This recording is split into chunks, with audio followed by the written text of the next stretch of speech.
매해 연말이 되면 이 사자성어를 발표하곤 하죠. 어떤 기관에서도 발표하고 어느 도시에서도 발표하고 대학의 교수들도 발표를 합니다. 제 마음에 와닿는 것은 이 대학 교수들이 발표하는 사자성어입니다. 몇 년 전에 그의 사자성어로 호질기의가 뽑혔습니다. 호질기의. 이것은 이 병이 있는데도 의사에게 보여 치료받기를 꺼린다라는 뜻이에요. 즉 과실이 있으면서도 남에게 충고받기를 싫어함을 비유하는 말입니다. 당시 호질기의와 함께 더불어서 사자성어 후보였던 단어가 있었는데 그게 뭐냐면 토붕와해라는 것이 있었습니다. 이것은 흙이 붕괴되고 기와가 깨진다는 뜻인데 이 사물이 수습할 수 없을 정도로 철저하게 괴멸되는 것을 비유하는 고사성어입니다. 그러고 보면 호질기와 토붕와해는 서로 밀접한 관계가 있음을 보게 돼요. 수습할 수 없을 정도로 심각한 상태에 이르기 전에 아직 기회가 있을 때 충고를 듣고 말씀을 통해 깨달음을 얻어서 돌이킬 필요가 있다는 것을 강조하는 것입니다. 이런 관점에서 오늘 본문을 보면 오늘 본문에 등장하는 바리새인, 대제양 그리고 사두개인들의 모습을 보면 참 안타까움을 느끼지 않습니까? 이들은 하나같이 토붕와해 될 때까지 호질기하던 사람임을 볼 수가 있습니다. 그들은 자기 신앙이 다 무너질 때까지, 자기 신앙이 변질될 때까지 말씀을 듣고 돌이키질 않았습니다. 결국 그래서 본문의 다음 장인 마태복음 23장에 가서는 주님의 아주 무서운 저주가 선언이 되는 것을 아시잖아요.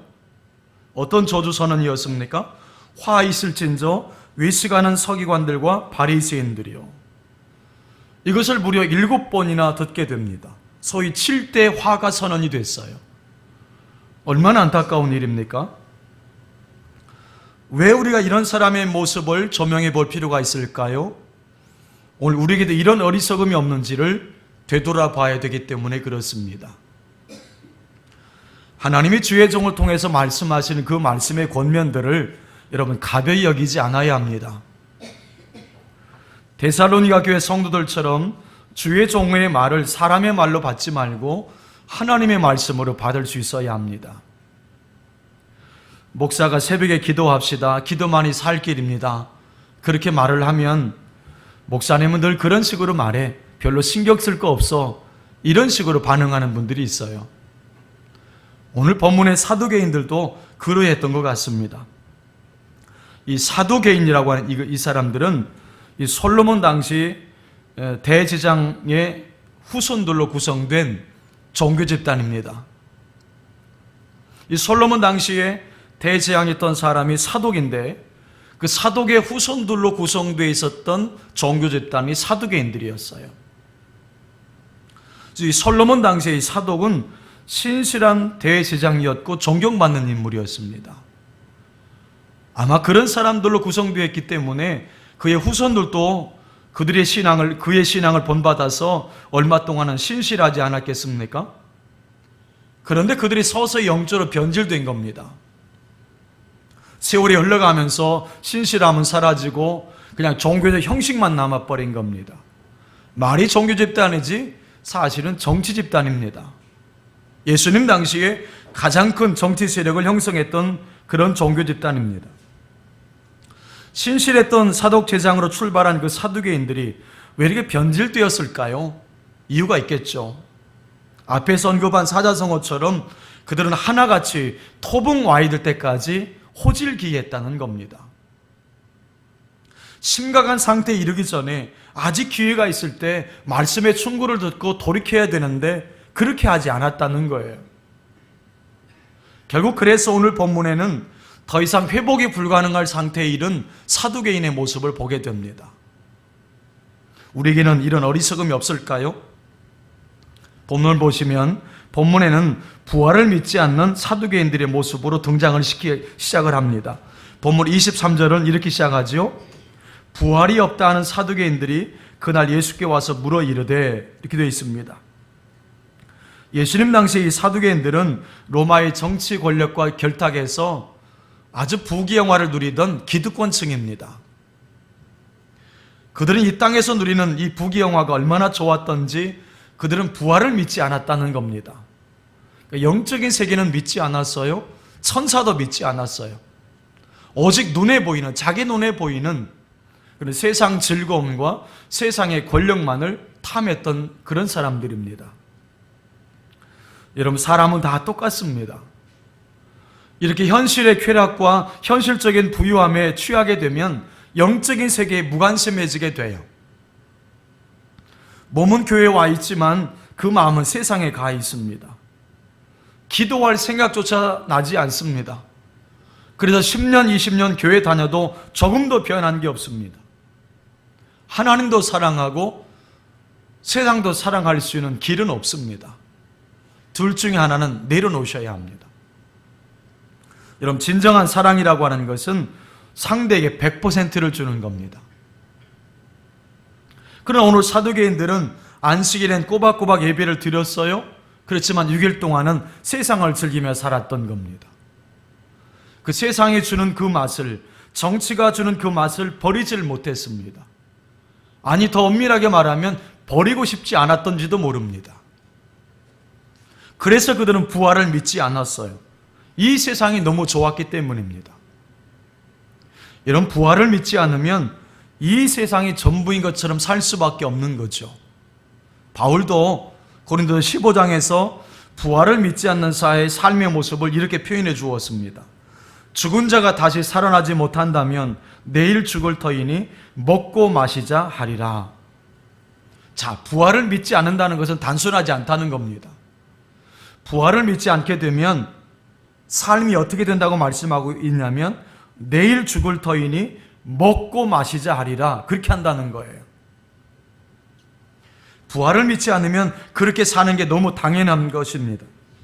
이 세상이 끝이고 죽음이 끝이라면, 부활이 없다면 왜 피곤하게 이렇게 예수를 믿을까요? 이 좋은 주일에 뭐하러 교회에 나오겠어요? 만약에 부활이 없다면 저는 이 좋은 주일에 벌써 여행 떠났을 겁니다. 부활을 믿기 때문에 오늘 주일에 예배를 나온 거예요. 근데 사두개인을 보세요. 부활을 믿지 않는 그들의 입장에서는 부활에 대한 소망이나 기대감이 전혀 없는 거죠. 오히려 우스꽝스러운 비유를 들어가면서 예수를 책잡으려고 헛된 논쟁을 벌이고 있습니다. 그것이 본문 24절부터 28절까지의 그 내용입니다. 소위 당시 이스라엘에 있었던 이 고엘 제도를 가지고 논쟁을 벌이는 거예요.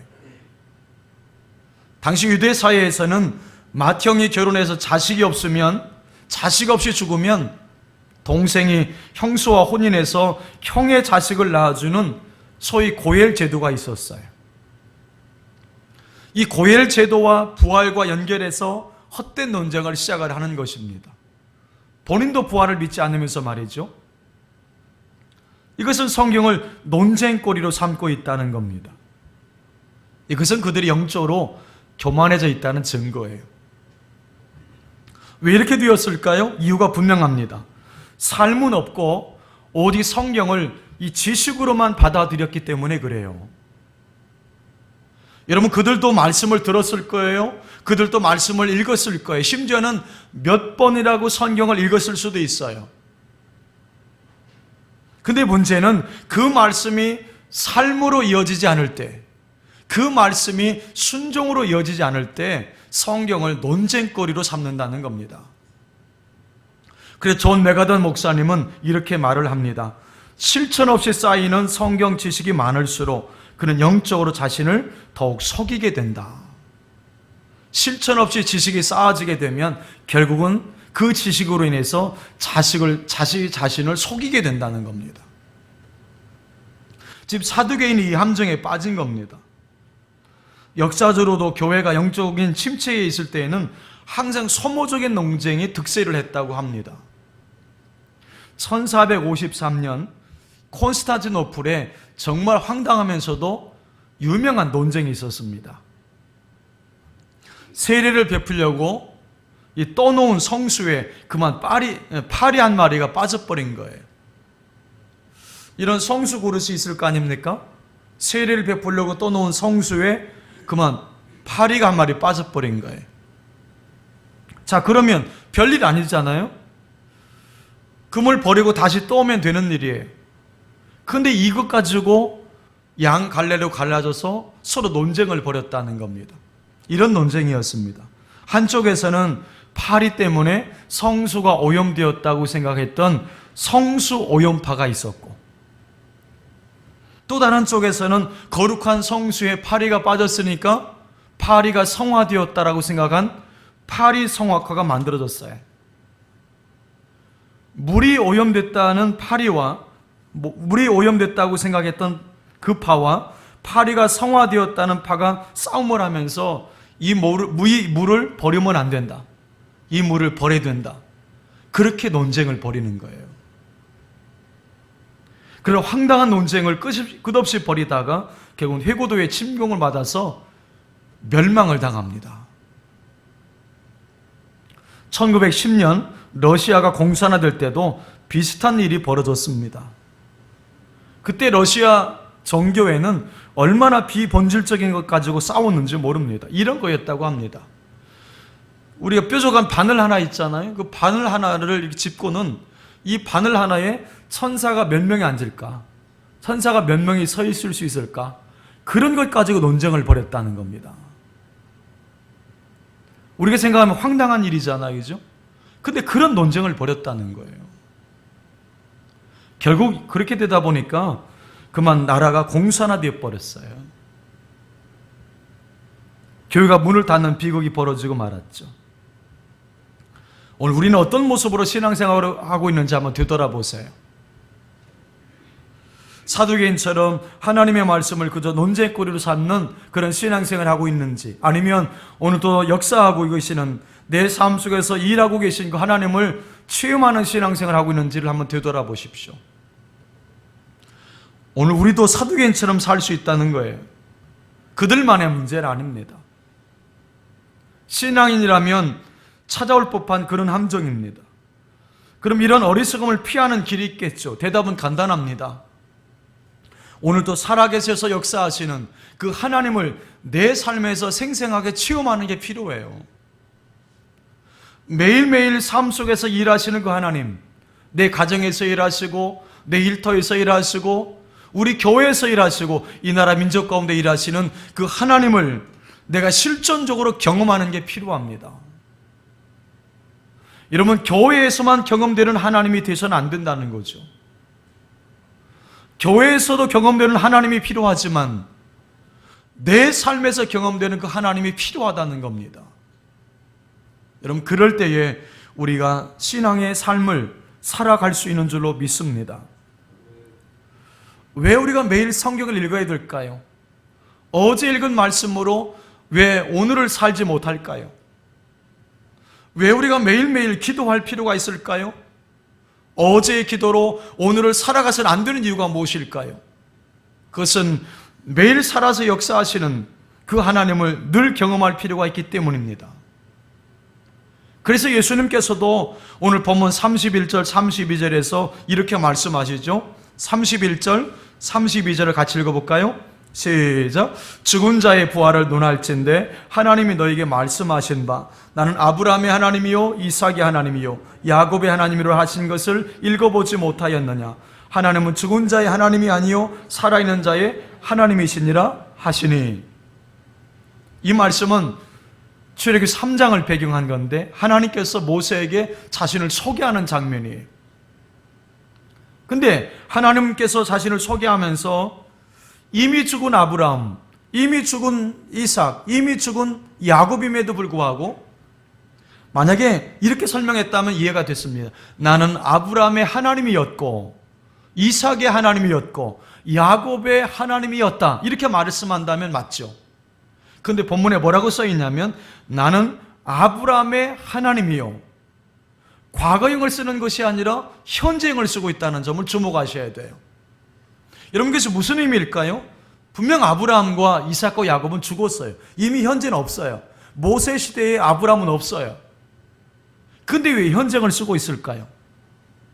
의미는 두 가지가 있어요. 하나는 하나님은 죽은 자든 살아있는 자든 하나님이 다스린다는 뜻이에요. 또 다른 의미가 있다면 하나님은 산자의 하나님, 오늘 일하시는 하나님, 오늘 역사하시는 하나님이라는 뜻이에요. 우리가 신앙이 식어지고 기도 생활 안 하게 되면, 영적으로 눈이 어두워지게 되면 하는 이야기가 전부 옛날 이야기. 어떤 분은 늘 과거에 경험했던 하나님에 대한 이야기를 하세요. 늘 과거에 열심히 봉사한 것, 과거에 기도 열심히 한 것, 과거에 성령 받은 것, 전부 옛날 이야기. 근데 현재 하나님이 빠져 있다는 거죠. 현재 경험된 하나님이 빠져 있다는 거예요. 여러분 잘 보시면 과거를 자랑하는 사람치고, 과거 신앙을 자랑하는 사람치고 현재 뜨겁게 신앙생활하는 분들을 만나보질 못해요. 분명 과거에 삶의 모습이 있었기 때문에 오늘의 우리 모습이 있지만, 여러분 과거의 삶의 모습은 교훈으로 삼고 빨리 잊어버리셔야 돼요. 중요한 것은 오늘 경험되는 하나님이 있어야 돼요. 오늘 만나는 하나님이 있어야 되고, 오늘 새롭게 주시는 은혜를 받아야 돼요. 여러분 그렇지 않으면 오늘 사두개인처럼 비참한 신앙인으로 우리도 전락될 수 있음을 잊지 않으셔야 됩니다. 이런 말씀을 정리하면서 우리가 얻어야 될 중요한 두 가지 교훈을 함께 나누고 싶습니다. 첫째는 우리가 영적인 무지에서 벗어나려면 살아계신 하나님을 경험해야 합니다. 하나님은 죽은 자의 하나님이 아니세요. 산 자의 하나님이세요. 죽은 후에는 아무것도 바꿀 수가 없어요. 캐톨릭의 연옥교리처럼 어떤 사람이 미사 열심히 드리고 선을 많이 행하게 되면 연옥에 있는 사람이 천국을 옮겨지는 일은 성경에 나오지 않아요. 하나님은 살아있을 때 필요합니다. 또 우리에게 주어지는 기회라고 하는 것도 내가 살아있을 때 가능한 거예요. 여러분 죽은 후에는 지옥이든 천국이든 그냥 갈 뿐이에요. 물론 천국에서는 주님과 함께 영원히 살게 되죠. 또 과거에만 일하셨던 하나님이 아니라 오늘 이 자리에서 우리 삶의 현장에서 일하시는 하나님이십니다. 마태복음 1장 21절부터 23절을 보십시오. 아들을 낳으려니 이름을 예수라 하라. 이는 그가 자기 백성을 그들의 죄에서 구원할 자이심이니라 하니라. 이 모든 일이 된 것은 주께서 선지자로 하신 말씀을 이루려 하심이니 이르시되 보라 처녀가 잉태하여 아들을 낳으리니 낳을 것이요 그의 이름을 임마누엘 하리라 하셨으니 이를 번역한즉 하나님 우리와 함께 계시다 함이라. 마태는 예수님의 나심을 예고하면서 예수님의 두 가지 이름을 가르쳐 주죠. 첫 번째 이름은 예수라고 하는 이름, 두 번째 이름은 임마누엘이라고 하는 이름을 가르쳐 줍니다. 여러분 아시는 대로 예수라고 하는 이름은 자기 백성을 그들의 죄에서 구원할 자다, 그런 뜻이고, 임마누엘은 하나님 우리와 함께 계시다라는 뜻이죠. 제가 항암 치료받을 때 우리 교회도 한 번 오셨던 교수님 한 분이 계시는데 권영경 교수님이라고 하는 분이 계십니다. 그분이 쓴 책 중에 내가 읽는 것을 깨닫는 이유라는 책이 있어요. 내가 읽는 것을 깨닫는 이유. 그 책에 보면 이 두 가지 이름 중에 우리가 예수라고 하는 이름에만 치우쳐 있다는 부분이 나옵니다. 우리가 구원자 예수에게만 치우쳐 있다 보니까 오늘도 우리와 함께 하시는 임마누엘의 그 모습이 약화되었다는 부분이 나옵니다. 너무나 정확한 지적이라는 생각이 들어요.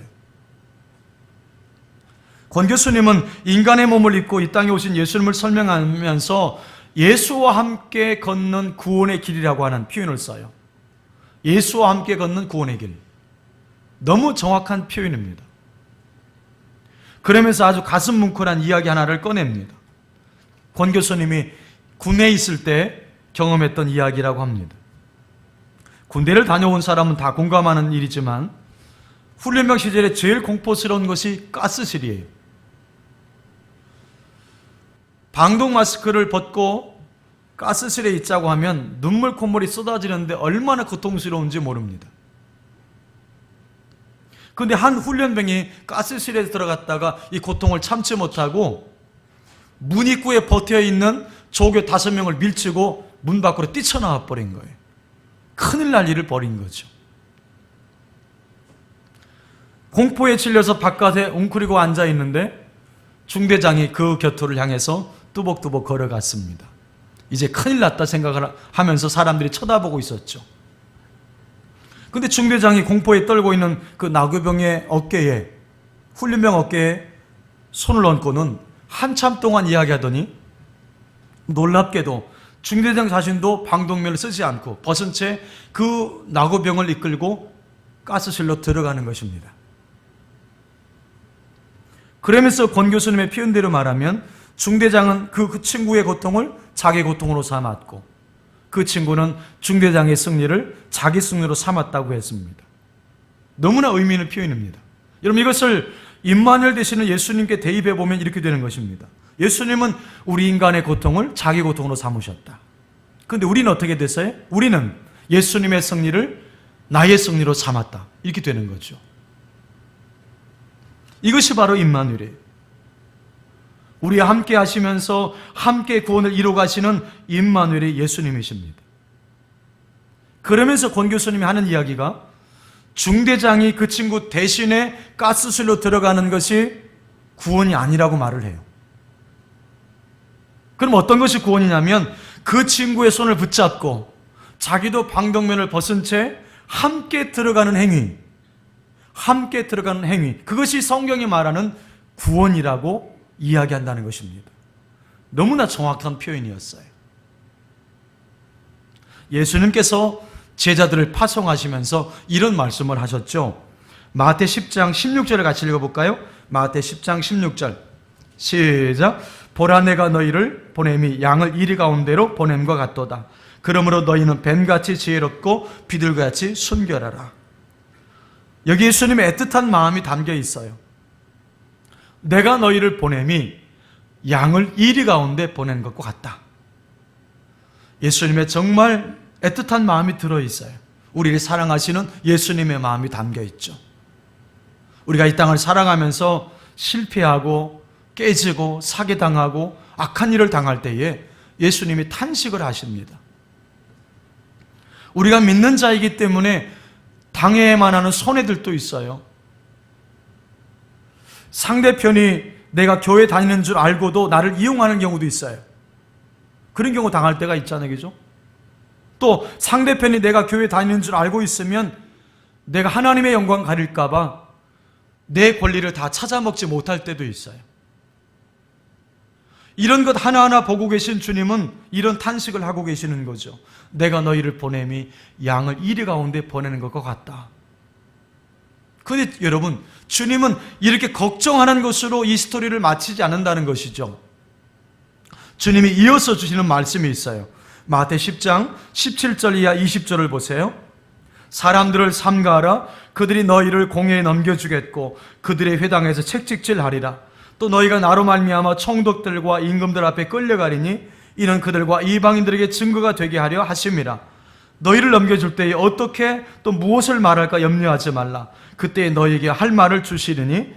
이러면 20절 같이 읽어볼까요? 시작. 말하는 이는 너희가 아니라 너희 속에서 말씀하시는 이 곧 너희 아버지의 성령이시니라. 아멘. 수많은 주님의 제자들이 복음을 전하다가 매도 맞고 옥에도 갇히기도 하고 상상할 수 없는 수모를 당합니다. 여러분, 그들이라고 지치지 않았을까요? 여러분, 그들이라고 마음이 아프지 않았을까요? 여러분, 그때에 그들은 주님이 주신 말씀을, 이 말씀을 떠올렸을 거예요. 내가 너희를 보내는 것이 양을 이리 가운데 보내는 것과 같다.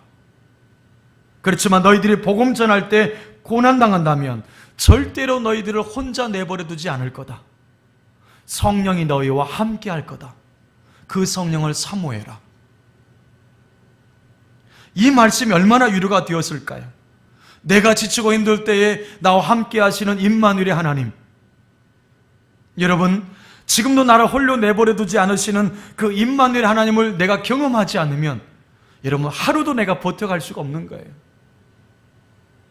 오늘도 내 삶 가운데 일하시면서 나와 함께 하신 그 하나님 임마누엘 예수 그리스도를 내가 경험하지 않는다면 여러분 내 신앙을 어떻게 지켜갈 수 있을까요? 모래 위에 발자국이라고 하는 글이 있습니다. 여러분 아실 겁니다. 한 사람이 꿈을 꾸었습니다. 그는 주님과 함께 해변을 걷고 있었습니다. 하늘 저편에 그의 인생의 장면들이 스쳐갔고 바다 위에 모래 위에 두 발자국이 나 있었습니다. 그는 일생 동안 주님이 그와 함께 걸었다는 것이 기뻤어요. 가장 최근까지의 장면이 펼쳐졌고 그는 가장 고통스럽고 슬펐던 시기에 단 하나의 발자국만 있다는 것을 발견했습니다. 낙담한 그는 이렇게 주님께 물었지요. 주님, 내가 당신을 따르기로 결심하였을 때 언제나 저와 함께하리라고 말씀하셨잖아요. 그런데 내가 당신을 가장 필요로 하던 그 순간에는 왜 나를 버리셨습니까? 그때 주님께서 이렇게 말씀하셨죠. 사랑하는 자녀야, 나는 너를 사랑한단다. 나는 너를 결코 떠나지 않는다. 내가 시험 맞고 가장 고통받았던 그 순간에는 한 사람의 발자국밖에 없었던 그때에는 내가 너를 업고 걸어갔단다. 사랑하는 여러분, 혹시 지금 여러분의 삶의 모습이 가장 힘든 순간을 보내고 계시지 않습니까? 혹시 지금 여러분의 삶이 가장 절망적인 순간을 걷고 계시진 않습니까? 여러분, 주님의 등을 느껴보십시오. 주님의 등을 느껴보세요. 그리고 주님의 등에 여러분의 얼굴을 기대해 보십시오. 그러면 주님께서 여러분이 새 힘을 얻을 때까지, 다시 용기를 얻을 때까지 여러분을 업고 가실 것입니다. 이 은혜를 이 아침에 경험할 수 있기를 축복합니다. 둘째로 우리가 영적인 무지에서 벗어나려면 살아계신 하나님을 경험하는 것이 중요한데, 여러분 살아계신 하나님을 경험하려면 말씀을 가까이 하셔야 합니다. 오늘 주님께서 사두개인을 꾸짖는 것은 딱 한 가지였어요. 딱 한 가지를 꾸짖는 거예요. 자, 본문 29절을 보세요. 29절 같이 읽어볼까요? 시작. 예수께서 대답하여 이르시되 너희가 성경도 하나님의 능력도 알지 못하는 거로 오해하였도다. 오늘 우리가 현재 일하시는 하나님, 오늘 내 삶에서 역사하시는 그 하나님을 내가 경험하지 못하는 이유가 무엇일까요? 왜 현재 일하시는 그 하나님을 내가 제대로 경험하지 못하고 있을까요? 오늘 주님은 단 하나로 지적하십니다. 성경에 대해서 무지하기 때문이다. 너희가 성경을 알지 못하기 때문에 오해하고 있는 거다. 이렇게 지적하고 있다는 점이에요. 여러분, 우리의 기도를 한번 잘 생각해 보세요. 어떤 이는 기적을 구하기도 합니다. 병도 고쳐주시고 암도 사라지게 해달라고 기도하는 분들도 있습니다. 어떤 사람은 은사를 구합니다. 방언의 은사도 주시고 병 고치는 은사도 주세요. 그런 기도를 드리는 사람도 있습니다. 저는 그런 기적이나 은사가 저도 필요하다고 믿어요. 여러분, 그렇지만 그보다 먼저 말씀이 내 안에 있어야 된다는 거예요. 말씀이 우리 교회 안에 풍성해야 된다는 거예요. 이런 말씀 없는 기적, 말씀 없는 은사, 우리 신앙을 오히려 병들게 할 수 있습니다. 오늘 사두개인이 그 모습을 보세요. 말씀이 없어요. 은사를 받으면 종종 찾아오는 그 시험을 이길 길이 없어요. 또 말씀 없이 은사를 받으면 분별의 능력이 없어서 이게 사단이 주는 건지 성령이 주는 것인지 분별할 수가 없어요. 여러분 아시는 대로 당시 여러분 방언도 다 성령이 주시는 방언이 아니었습니다. 여러분, 방언도 마귀가 줄 수 있다는 사실 아십니까? 여러분, 영적인 기적도 성령만 주시는 게 아닙니다. 마귀도 줄 수 있습니다. 그런데 말씀이 없으면 이걸 분별할 수가 없어요. 또 말씀 없이 기적만 추구하다 보면 잘못하면 신비적 형상만 쫓아가는 허약한 신앙이 될 수도 있어요. 이런 비극에 빠져서는 안 됩니다. 그 함정에서 벗어나려면 말씀을 더 가까이 하셔야 돼요. 아멘 좀 해보세요. 말씀을 더 가까이 하셔야 됩니다. 그리고 교회 나오실 때는 항상 성경책을 들고 나오셔야 돼요. 집에 놓고 나오지 마시고. 우리가 자막 서비스 한다고 해서 여러분 성경을 안 가지고 나오시면 안 되는 것입니다. 또 기도만 하는 신앙도 돼서는 안 됩니다. 그럼 신앙이 견고하질 못해요. 여러분, 기도 30분 하셨으면 성경도 30분 보셔야 돼요. 이 균형이 필요합니다. 예수님이 땅에 오실 때 마리아를 통해서 오셨잖아요. 그때 마리아가 예수님의 탄생 예고를 듣고 처음에 얼마나 놀랐을까요? 처녀가 잉태한다고 했으니까. 근데 여러분, 마리아가 이 고백하신 거 기억하십니까? 누가복음 1장 37절을 보세요. 누가복음 1장 37절을 보시면 대저 하나님의 모든 말씀은 능하지 못하심이 없습니다. 이렇게 대답했다는 거죠. 내가 이 말을 들었을 때, 만약에 저는 남자지만 처녀가 잉태한다고 했을 때 이 말을 할 수 있다라고 하는 것은 이건 보통 상황이 아닙니다. 대저 하나님의 모든 말씀은 능하지 못하심이 없습니다. 이 말을 한다는 거예요. 그 말에 멈추지 않고 마리아는 또 이렇게 고백합니다. 1장 18절을 보면, 누가복음 1장 18절을 보면 이렇게 말하죠. 마리아가 이르되 주의 여종이오니 말씀대로 내게 이루어지이다 하며 천사가 떠나가니라. 왜 우리는 마리아처럼 영적인 풍요를 누리지 못하고 있을까요? 영적인 풍요함을 누리지 못하는 두 가지 이유가 있어요. 첫째는 말씀에 무지해서 그래요. 말씀에 무지해서. 여러분, 세상 일도 하루에 1시간씩 10년만 하면 전문가가 된다 그러잖아요. 근데 여러분, 우리가 지금 신앙생활 한 지가 몇 년째입니까? 근데 왜 이 정도밖에 신앙생활을 못하는 걸까요? 말씀에 무지한 거예요. 여러분, 성경의 무지는 영적인 무지를 가져옵니다. 두 번째 이유가 있다면 말씀에 대한 확신이 없어서 그래요. 말씀에 대한 믿음이 없는 거예요. 작년에 미국 한인교회에서 있었던 개그우먼인 조혜련 집사의 간증을 제가 기사를 본 적이 있습니다. 그런 남편인 고창배 집사가 한 번 교회 나가면 평생 존댓말 해줄게, 그 말에 속아가지고 교회를 나가게 되는데, 4년 전에 교회를 나가게 되는데, 그 4년 전에 교회를 나갔다가 결국 주님을 만났다고 합니다. 그분의 간증 일부를 한번 소개해 드릴 테니까 한번 들어보세요. 교회 나가기 전의 삶과 이후의 삶을 비교해 보면, 이전에는 성경책만 안 읽었고 이후에는 성경책만 읽는 삶으로 바뀌었다는 것이다. 처음 성경을 읽을 땐 어려워서 제대로 읽을 수가 없었지만 읽고 읽을수록 가장 행복하고 하나님의 마음을 알 수가 있었다.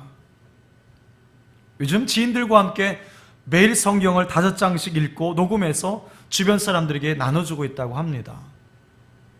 그러면서 하는 이야기가, 성경을 읽고 하나님의 마음을 알고 하나님의 경험, 하나님의 사랑을 경험하면서 승리할 것을 그분은 간증하는 것을 보게 됐습니다. 저도 사모합니다. 오늘 주영광의 모든 성도들이 현재 일하시는 하나님, 현재 내 삶 가운데서 역사하신 하나님, 죽은 자의 하나님이라 산 자의 하나님을 날마다 경험할 수 있기를 바랍니다. 여러분, 그 일하신 하나님, 현재 일하신 하나님, 오늘 현재 내 삶 가운데서도 역사하신 그 하나님을 경험하려면 말씀을 가까이 하셔야 돼요. 말씀이 여러분의 삶의 빛이 되어야 되고, 말씀이 여러분의 삶의 등불이 되어야 합니다. 말씀이 여러분의 삶을 인도하시는 그런 삶을 살아가셔야 합니다. 말씀을 붙잡고 말씀을 의지하고 말씀이 여러분의 삶의 기준 되는 그 삶, 그 삶을 살아갈 수 있기를 바랍니다. 여러분, 그럴 때에 오늘 내 삶 가운데서 역사하신 그 하나님을 내가 실존적으로 날마다 경험하며 살게 될 줄로 믿습니다. 여러분의 모든 삶이 그런 삶으로 날마다 나아갈 수 있게 되기를 주님의 이름으로 축복합니다.